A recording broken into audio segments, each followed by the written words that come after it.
Affaire syndicale encore et toujours avec l'annonce de Generali de supprimer Sans Emploi sur son site nyonnais. Alors que le syndicat UNIA dénonce la mise sous pression des délégués du personnel, c'est le monde politique qui s'empare du dossier. Jessica Jacou, bonsoir et bienvenue sur ce plateau. Je vous présente rapidement, vous êtes conseillère communale socialiste et députée socialiste. Vous déposerez lundi prochain au conseil communal une interpellation au nom de la gauche demandant à la municipalité d'envoyer un signal fort pour le maintien des emplois à Nyon. Qu'est-ce qu'un signal fort ?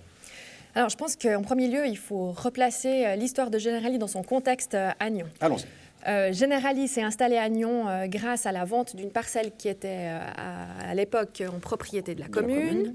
Et puis, il y a 4 ans, le conseil communal a tout de même adopté une modification du plan de quartier qui a permis à Generali d'augmenter sa capacité d'accueil puisqu'elle prévoyait un taux de croissance d'environ une centaine d'employés. Donc en somme, là, tout était super. Generali voulait employer davantage de monde à Nyon. Tout à fait. Et puis maintenant, on a cette annonce qui vise une suppression de 100 emplois. Oui. 100 emplois, c'est autant de familles qui sont touchées, qui peuvent potentiellement se trouver dans des situations de détresse. Et puis, il y a lieu, selon moi et selon la position que nous défendons à gauche, d'avoir des politiques qui s'impliquent en défendant une position forte pour le maintien de l'emploi à Nyon. Alors, je reviens à ma question initiale. Qu'est-ce que c'est qu'un signal fort de la part du monde politique ? Alors, un signal fort, c'est en premier lieu déjà se présenter devant les employés. C'est vrai qu'il y a une demande importante du personnel qui est touché de pouvoir rencontrer le syndic, ce qui apparemment n'a toujours pas été fait. Un signal fort, c'est de venir dire qu'on soutient la démarche des employés. C'est intervenir auprès de la direction de Generali pour que celle-ci intègre UNIA dans les négociations, ce qu'elle ne fait pas pour l'instant et qui est un scandale.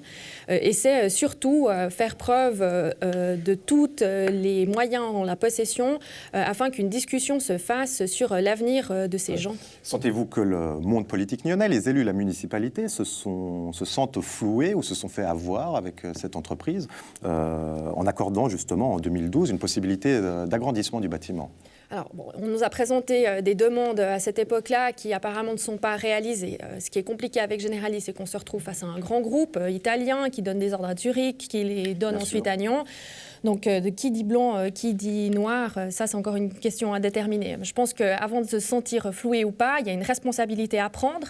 La responsabilité, c'est le tissu économique dynamique que nous avons et c'est le maintien de ces emplois à Nyon qui sont source de revenus par l'imposition, mais également par la possibilité d'avoir des gens qui viennent en ville et qui consomment régulièrement chez nous. Donc, vous demandez au syndic d'aller rencontrer les employés ? Alors, entre autres, et puis surtout à la municipalité de se positionner de manière assez claire. Est-ce qu'elle souhaite intervenir ? Est-ce qu'elle souhaite ne pas intervenir ? Est-ce qu'elle considère que c'est une affaire 100% privée où elle n'a pas à mettre son nez là-dedans et qu'on ait une décision qui soit un tout petit peu plus claire sur la position municipale en la matière ? Si Generali confirmait la suppression de ces 100 emplois, on y va tout droit, bien sûr. Est-ce que vous auriez peur que ce mouvement continue davantage avec la suppression de tous les emplois et le départ du site nyonnais ? Bien sûr que c'est une crainte qu'on peut avoir et de manière légitime. Rien que sur ces quelques derniers mois dans le canton de Vaud, Nissan à Rolle a annoncé son suppression de poste. Le groupe Richemont à la Vallée, environ 200 suppressions de postes.